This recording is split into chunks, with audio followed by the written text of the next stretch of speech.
What's going on, everybody?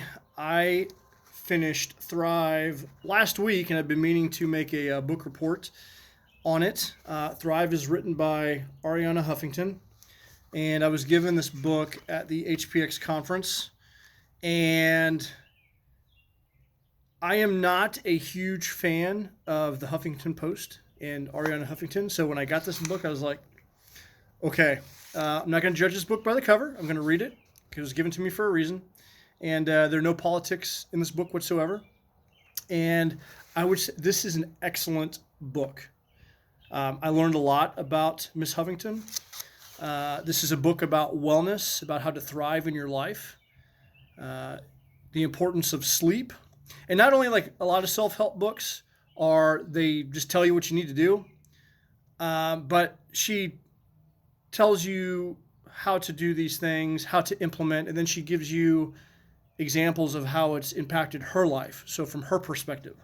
And I wish more self-help books would do that because it gave examples of just stories about her and her mother and how she incorporated certain things at the Huffington Post in her business. A good book is a book that you can actually take something away and then implement, right? So biggest takeaway for me, well, first of all, she talks about diet, exercise, sleep, really good sleep topics in there. Meditation. So meditation, from what I have learned, and it's very difficult for me because I have ADHD and I just don't have the patience, and you just think you don't have the time to do it. But everyone that is super successful that I look up to, they swear by meditation. And part of the 75 Hard Challenge is to do 10 minutes of visualization in phase one and the remainder of the phases, so which is a form of meditation. So based off this book, I downloaded Headspace, and I've been doing 15 to 20 minutes of meditation per day. And it's one of those things, and talking to people that have done it, it's a practice. So just like anything else, you've got to just continue to try for 5 minutes. Once you get 5 minutes down, go to 10 minutes, go to 20 minutes. The guided meditations are great. And some days I feel really good doing it. Other days it's kind of a struggle. I'm just not there. But anyway, the meditation bit is good. There's a bit in here that was really intriguing to me. Her and her ex-husband are divorced, and they have children, and kind of elaborated on that, which, going through a divorce recently.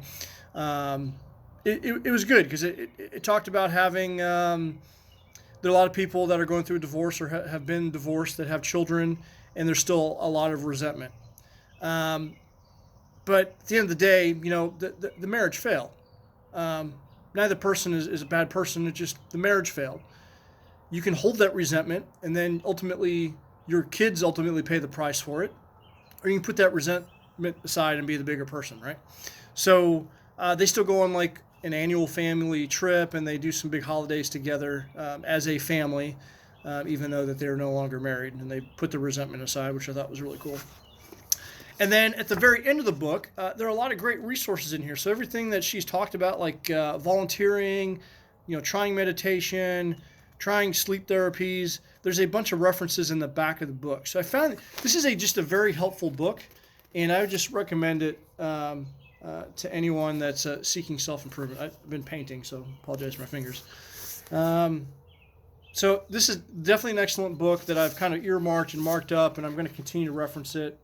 And those are the best kind of books. So I would definitely put this up there as a must-read. So Thrive, Arianna Huffington.